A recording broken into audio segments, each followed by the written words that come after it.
All right, everybody, welcome back to Beans and No Ball, back for week two recap. Now, Monday night right now, we just wrapped up quite the Monday night, and we'll get into that one in just a bit. So, once again, lines up in a way that I'm gonna get to open this up, and so we'll take it right into the Thursday nighter. And I mean, just got to start with the obvious. The Tua injury. I mean, there's so much we could say, but I mean, I know people think, is he gonna retire? Is that something that he should consider? I mean, obviously he's not gonna, I wouldn't have expected him to really consider it, but I do think it's gonna, you would probably think it maybe changes a little bit in the way he plays, and you would want it to change a bit. At least he could be smarter, because you see the play that got him injured. I mean, I don't know what he's doing, lowering his helmet onto Damar Hamlin there. I mean, it was a bonehead move, but hopefully he learns from that. But prayers to him. But going into the actual game, I mean, this Bills offense is looking phenomenal, man. I mean, just absolutely cooking. James Cook, I have him in my second fantasy team, and I'd forgotten about that. I was hating on him because of, I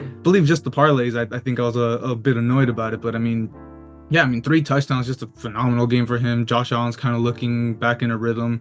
No turnovers, that's obviously the big thing for Josh Allen. No turnovers. He's definitely going to have a solid game. And I mean, when we look at the Dolphins, injury aside, before the injury, Tua looked horrible. I mean, that ugly pick six that, couldn't even get the ball to the side when he was trying to throw it away. And the receivers in general, and I guess you could put some of that on Tua, but, the receivers were quiet. I mean, we had Tyreek going over 100 or something like that. And I mean, what was he at, like 30? Or didn't him and Waddle? They didn't crack 50. Yeah, because I mean, him and Waddle combined for like that low, right? Something, pretty bad, yeah. So I mean, yeah, just a really rough game for this Dolphins team, and they'll be stuck with Skylar Thompson, and not too much hope for that moving forward. I mean, we'll just have to wait and see. And like I said, the Bills, they're just looking stronger and stronger by the day. Yeah, honestly, that's the big story. It's Tua's health right now. Just to see, obviously prayers to him. That's going to be the big story here. Now, moving on to my game. This was just once again, another big disappointment. I don't know what's going on with the Cowboys at home. This is their second straight home game. We've allowed, I believe 90 plus points, 91, if we're counting the Packers with 2 straight early games at home. We've already allowed that much. The defensive game, I don't know. You can blame Mike Zimmer, you can blame the schemes, this and this, but the players on defense, they were not executing at all. The one thing that really threw me off is, you saw the breakout game Overshown had against the Browns week 1. He only saw, I believe 17 or 18 snaps that whole game, and he was the highest graded defender. So that already says a lot there. So I'm going to see what it's going to be between Michael or Overshown on the spy with Lamar coming into next week, which I'll get into with whatever here.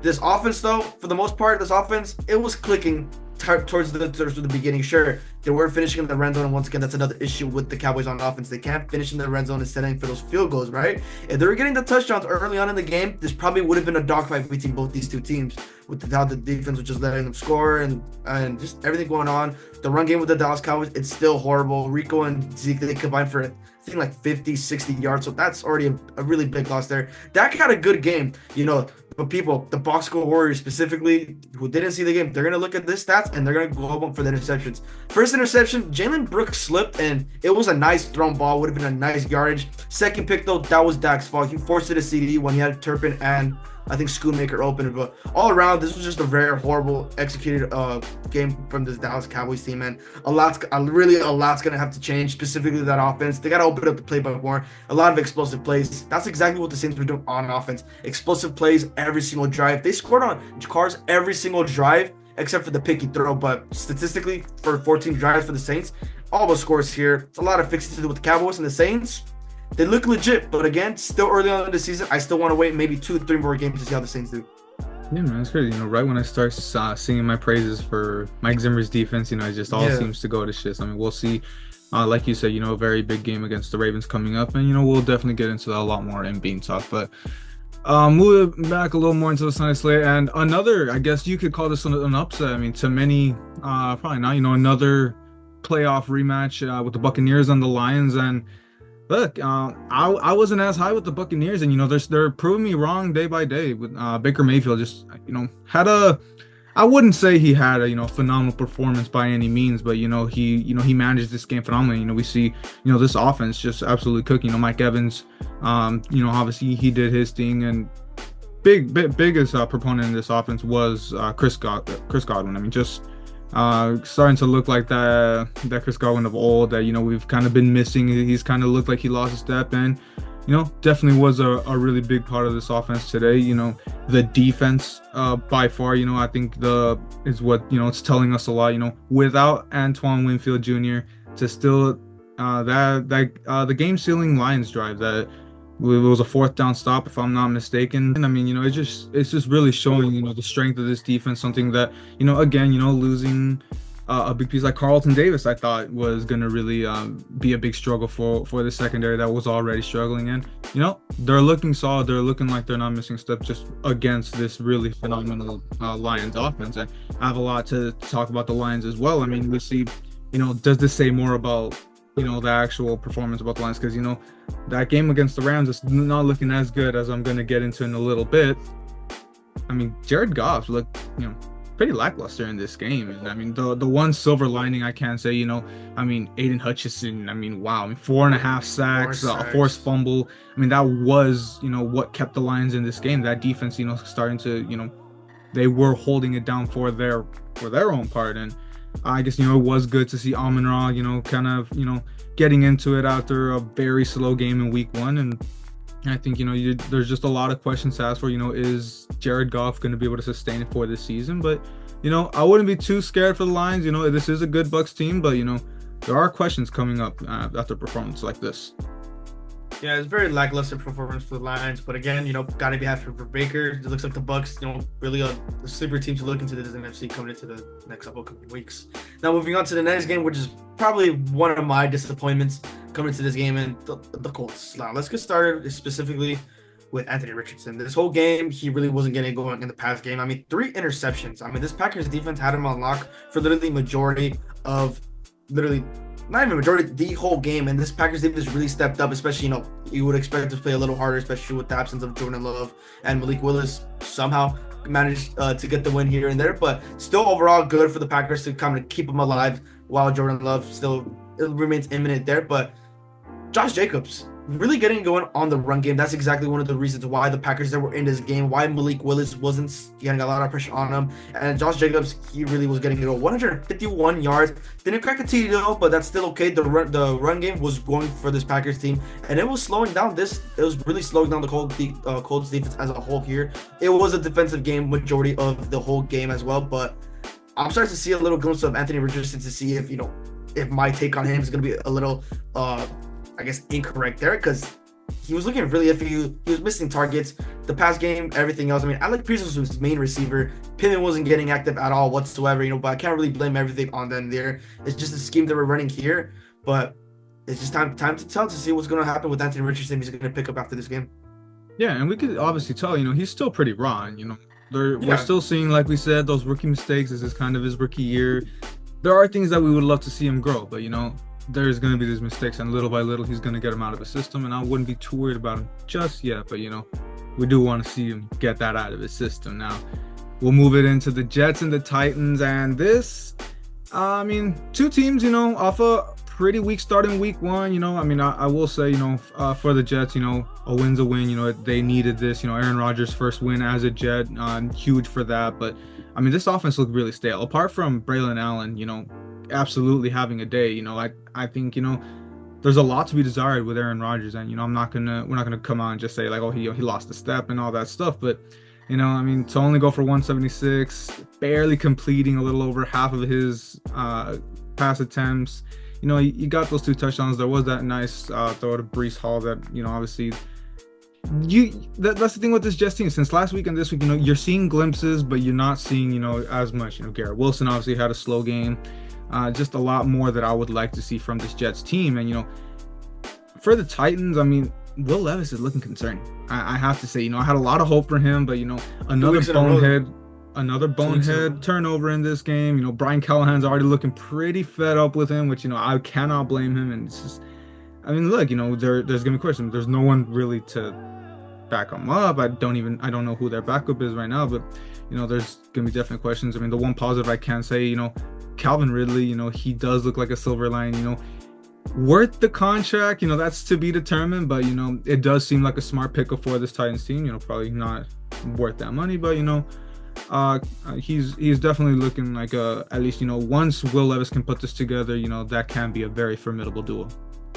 Yeah, it's just these late game mistakes for this Titans team. We saw this for the first 2 weeks, and that's really exactly sure. Defense can do what they can here, but they held up for the most part for that game. It was just the late opportunities that they really missed here. Now moving into the next upset here, the Vikings take down the Niners 23-17. Now this, I know you're happy about that. We're happy about that, specifically for the division, even though your Rams here and there. But we'll get into that right now. I think the main concern I really have with this one is it's Brandon Aiyuk. I mean, he was not going to get one for the second week in a row. I don't have it exactly I think I mentioned it earlier. I think he was like 62 yards in the first 2 games so far, with like 4 receptions or I think 6 or something like that. But he hasn't cracked 100 yet at all. So that's my point there. Deebo Samuel, though, once again, he's picking up the loan for this receiving team for the San Francisco 49ers there. But the defense of the Vikings, they're really doing the best they can to really hold this team down. And that's why with Brock Purdy, he cracked 19 yards. So he was able to pass more. As the run game was going with Jordan Mason as well.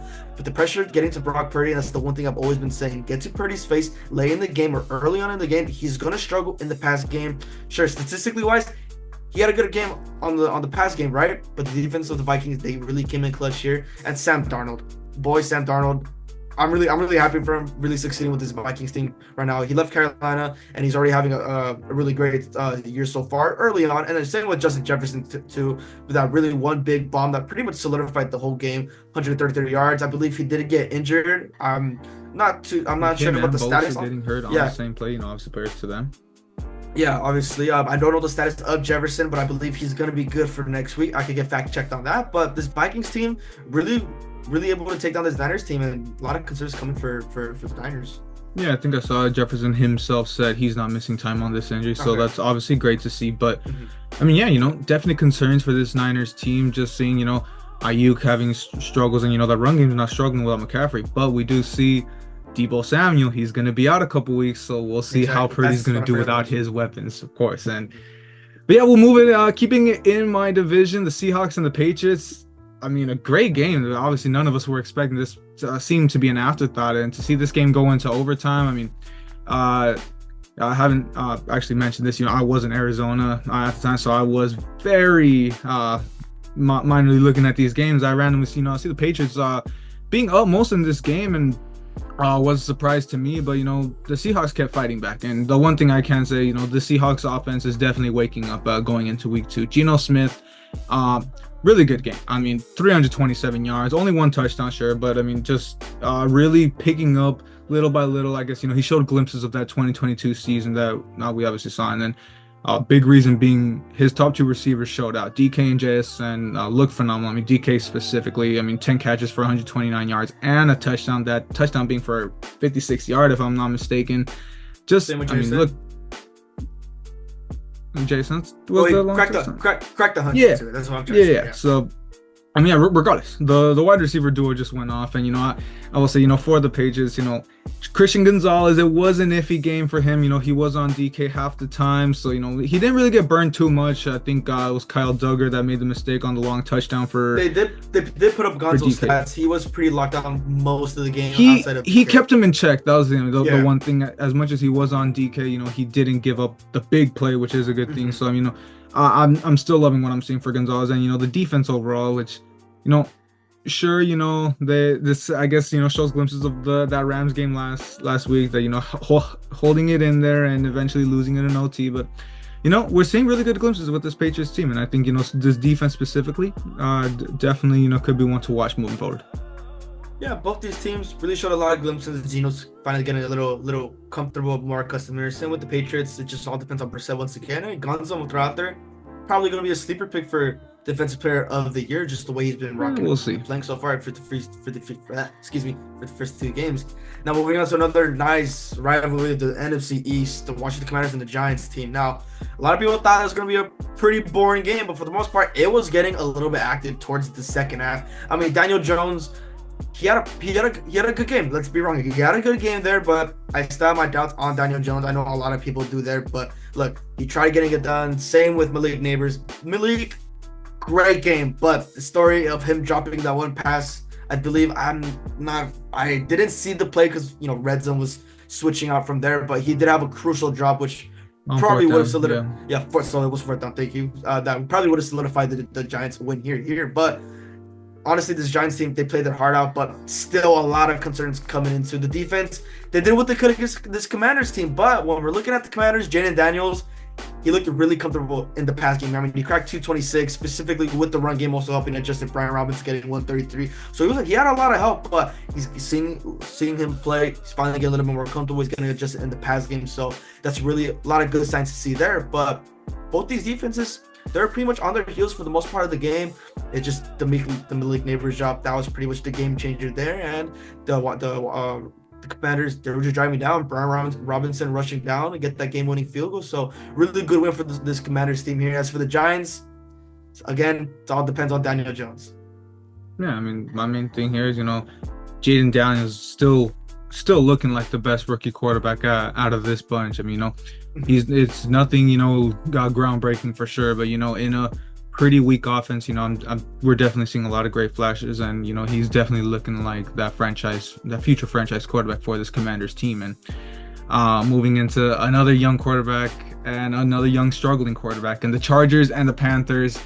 Let's start with the positive. I mean, the Jim Harbaugh era is off to a phenomenal start. I mean, the Chargers 2-0. Who would have thought? And I mean, a lot of surprise. I mean, Quentin Johnston redemption season right here. 2 touchdowns after, all the ridicule, all the hate he was getting last season. He's looking to, after all the pieces that the Chargers have lost, he's looking to, slowly build himself into a pretty viable one option for Herbert looking now. And J.K. Dobbins is looking like a top running back right now. I mean, I have his full stats out in front of me right now, but, he's had a phenomenal first 2 games. I would not be surprised to see him in the top 5 once we get a little later into the season. And now in the bad, and Bryce Young, I mean, look, I don't want to put all of this on him. I know he has a pretty rough situation in Carolina. I expected this team to make some improvements with everyone that they picked up in the offseason, but nope, nothing's changed. If anything, like we said last week, it's only getting worse. I mean, no touchdowns, obviously, only 3 points on this team, and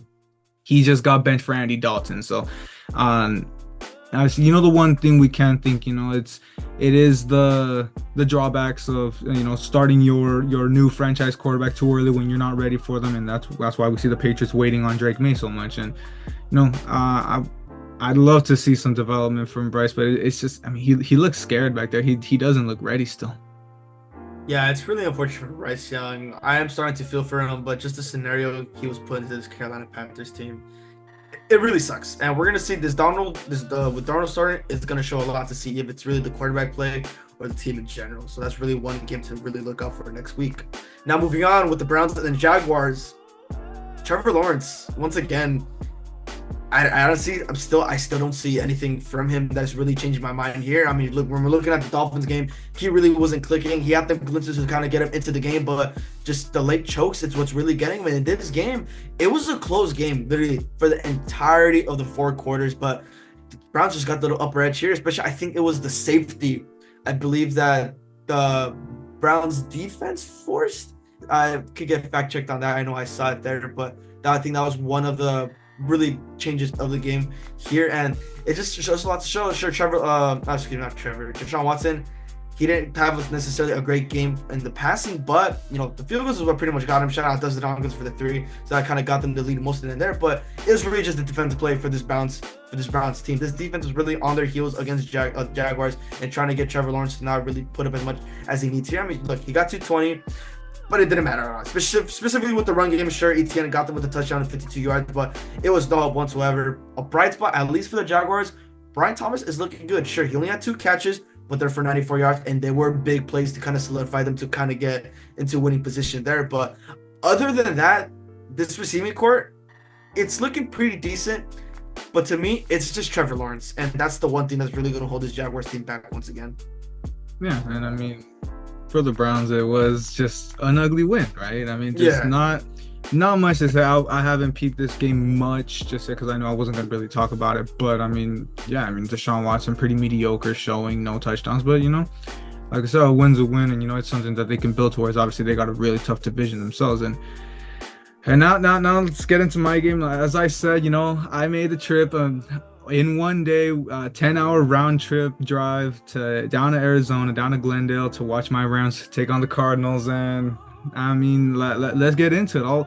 I'll start with the Cardinals. Definitely got to give them their props. You know, they whooped our ass. I mean, Kyler Murray just what a game. I mean, just absolutely cooked us. I don't even know what to say. You know, right away from that first drive, from those first two drives, you know, I could tell it was going to be a long game. Just that connection is looking scary. And, you know, all the doubters of Marvin Harrison Jr. after 1 week are already starting to I mean, where y'all at now? I mean, just, you can obviously tell this is going to be a formidable duo coming soon. And something else we were talking about with the Cardinals, that O-line play has just been phenomenal. I mean, you see the comparison. You know, I know the Rams got a ragtag O-line, giving Stafford like maybe 2 seconds of time to pass. Kyler had 8 seconds on that throw to the backup tight end. I don't remember his name. I don't even want to remember his name, but I mean, yeah, just shows the difference of where these two teams are right now. And look, just getting into the Rams, I mean, like I said, you know, we're hampered with injuries. You know, now Cooper Kupp's out. He's probably going to go on IR. I mean, this backup O-line has just been horrendous. Like I said, you know, Stafford has no time. So, I mean, we'll wait and see. And at least we got Alaric Jackson back from the suspension, so we'll see how much that helps. But Jonah Jackson is back out, so you know you get someone, you lose someone. And that's the one thing I can say. You know, I can to an extent understand the struggles because of the injuries on the offensive side of the ball, but defensively that's just a completely different story. Because as much as, you know, sure, now John Johnson's going to be injured, we've had Darius Williams out, but apart from that, this defense is relatively healthy. And with a big storyline here is it definitely looks like losing Aaron Donald is a bigger factor than a lot of Rams fans thought. I mean, we see, you know, no pressure, and obviously that's a big thing for the Cardinals O-line, but absolutely no pressure on Kyler Murray. The linebacking core and the D-line could not tackle to save their lives. Just an absolutely horrendous showing. I mean, we see, that's why Kyler was just running around outside the pocket so much. And just this revamped secondary, just absolutely getting cooked time and time again. Lot of stuff I could say. It was just a very ugly showing. Already just tattered with injuries, and we got the Niners wet next week. So that's just gonna be great. Yeah, honestly, a lot of shambles with your side. I'm just really glad to see Kyler Murray and this Cardinals team's finally picking it up. Of course, I still gotta show my love for Kyler. Yeah, gotta show the love there, and obviously, just unfortunate with all the injuries for this Rams team. Now, moving on with the next game, I want to give a big shout out to this Raiders team. I know we like to poke fun with the Raiders, but they really got it done against this Ravens team, a Ravens team that has a very good defense. Gardner Minshew, he had a game. Aside from that one pick aside from that one interception, he had a very good game overall, and he's finally getting the pass game more involved there. Devontae cracked 110 with the touchdown. The rookie Brock Barris cracked 98 yards. So those were the two really the main guys there. I mean, you just got a forced pass. Run game wasn't really showing as much as there's Zamir White only got 24. I know Picasso's a little really upset about that, but at least the reason to show Gardner Minshew, they get sacked 5 times, so the O-line was, you know, a really big struggle really this whole game there. But it really came down to the defense of the Raiders. They really showed out and really forced a lot of throws for Lamar. I mean, the interception the Lamar threw that pretty much sealed the deal right then and there. It was really a really tough thing to see there. It's this really big game for this Raiders team, and it's really looking good here with Minshew. Sure, it's one game to beat the Ravens. That's honestly, it's great. Don't get me wrong there, but I still want to see a lot from Minshew to see if this Raiders team can really pick it up from there. This defense, though, it's looking great for this Raiders team. As for the Ravens, 0-2. They're on the verge of going to face 0-3 for the first time since, I believe, 2014. 15. Thank you for fact checking on that. And Lamar Jackson, once again, he's looking iffy, man, and it sucks to see that, you know, the reigning MVP from last season, he's not getting it done for this Ravens team. You know, sure, look, you know, I don't want to put all the blame on him. He was getting the pass game going. Zay Flowers was getting going, got a TD, this and that. The run game, same with Derrick Henry, but just the mistakes on offense, on defense that really just put the Ravens down here. And now they got another big matchup against my Cowboys next Sunday, so that's gonna be another big one to see. Yeah, this is just, I mean, just a shocker. But I mean, yeah, I think let's also remember the PI in the end zone that gave the Raiders the chance to go ahead and win this. But moving into, you know, another boring defensive Steelers game against the Broncos, and you know, 13-6. You know, just scream Steeler football. But hey, you know, an ugly win is a win. You know, the Steelers are 2-0. You know, Lemus, I know you are ecstatic. You know, this team should not be 2-0, but I mean, hey, look, let's say how it is. I mean, sure, it was rough Kirk Cousins showing in week 1 and a pretty bad Broncos team in week 2. So, take it for what you like. But the one thing you do have to credit is this Steelers defense looks for real. I mean, TJ Watt, like I said, he's still just on that ferocious pace. And, he's on a mission after missing out on the DPOY last year. And, I mean, only 16 points allowed in the first 2 weeks. I mean, regardless of who you're playing, that's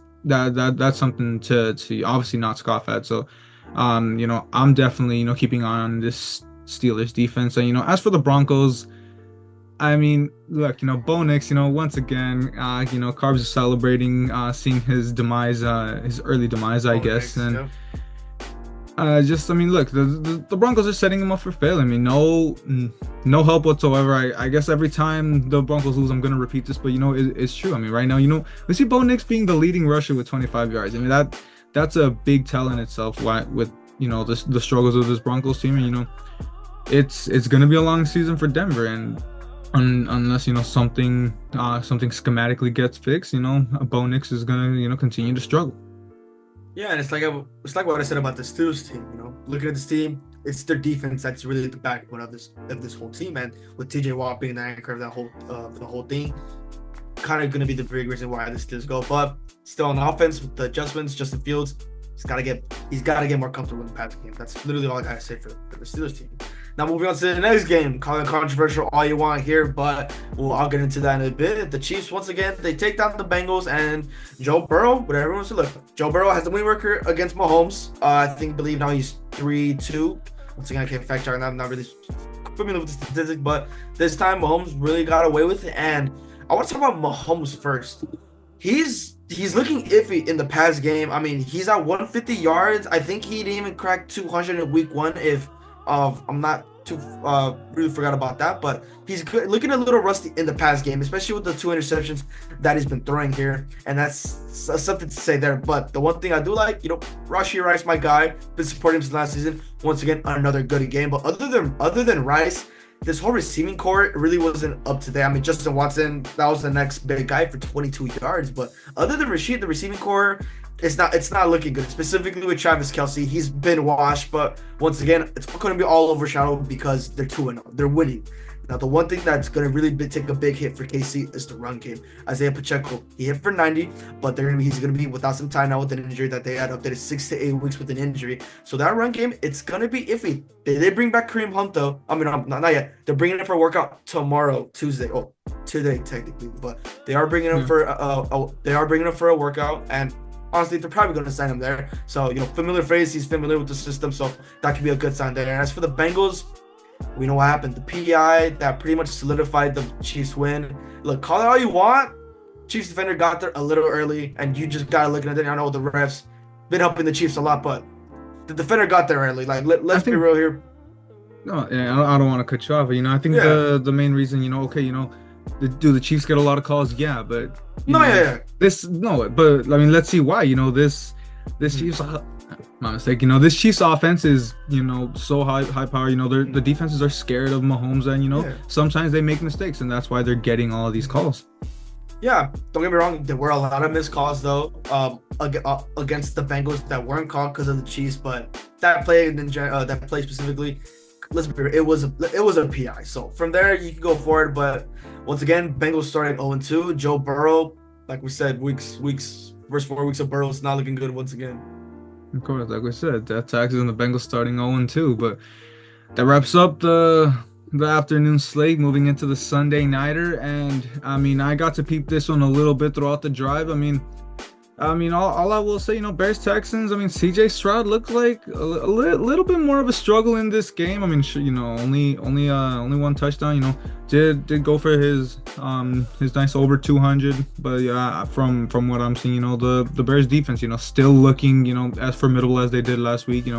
It was just the Titans last week, but a really good Texans team, a really good showing for that Bears defense. That sure, like I said, the 260 for Stroud and Nico, obviously doing his own thing throughout that game, but we're really getting much help. And looking at the offensive side of the ball for the Bears, Caleb's not looking any better, and I will say, yeah, that O line, it's terrible. They're not giving him any help, but with the weapons he has, and with apart from the time in the pocket, he should be doing better. He should have a little more to be done, but for what it's worth, I'm not too worried about him yet. I know, it's the rookie struggles, and the O-line is not going to be any type of help. So, give him some time, let him acclimate himself little by little. But these they're going to start dropping games. The defense isn't always going to be able to help them out. And one last thing, Kami Fairbairn, absolutely cooked for them, against me in fantasy. Just obviously, one of the top kickers in the league for the Texans. All right, now closing in with week 2 with the Monday Nighter, and this game really became a good game towards the end. And let's just get started with this Eagles team. The drop pass from Saquon Barkley on the third down, which probably would have, they would have sealed the game. Yeah, my fault. Yeah, little iffy grammar. They would have sealed the game. They would have just taken the knee there. It was a really big choke job from Saquon. Really there. I mean, this whole game, it was starting slow from the first half on both sides of the balls. Offenses weren't clicking, really wasn't going at all whatsoever. The run game for both, that was pretty much the big thing. But with Jalen Hurts, the past game, look, he got it done. He got it done on the ground. He got 85 rushing yards that really kind of set the momentum for this Eagles team. Same with Saquon Barkley for just being 5 yards shy of 100 then there. But again, Jalen Hurts, he needs to get more active in the pass game. I know the absence of AJ Brown, it's hurt them. You would expect Devonta to get more involved, which he was towards the end here. But outside of Devonta and I guess Dallas Goedert, the next big guy was Brayton Covey. I might have butchered his first name. That's really about it. So obviously losing AJ Brown in the pass game, it's gonna hurt. Do not get me wrong here, but there was just a lot of missed opportunities for this Eagles team, specifically in the red zone, where they could have had really opportunities for touchdowns. Same with the Falcons, a lot of opportunities in the red zones, but both defense really came to play and it really showed that there. But the final drive, Falcons, no timeouts. They really got it going. Kirk had no struggles, was barely pressured all game. So this Falcons O-line, it's looking really well, especially against Patrick against the Eagles. That final drive for the Falcons, it looked phenomenal. They scored really quick. Drake, I know Drake London fantasy owners really excited about that one there, but it was a really, really nice run for this Falcons team and a really nice first win for Kirk Cousins and this Falcons team.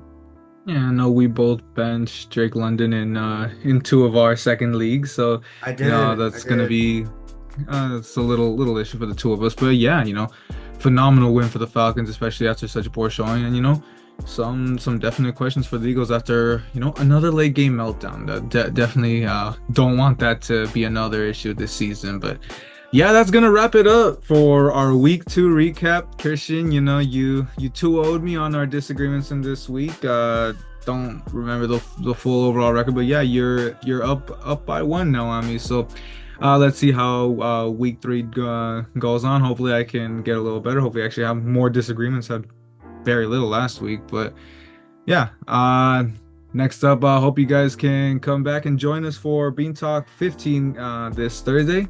Thank you guys for watching. Hope you like and subscribe, and we'll see you right back on Thursday.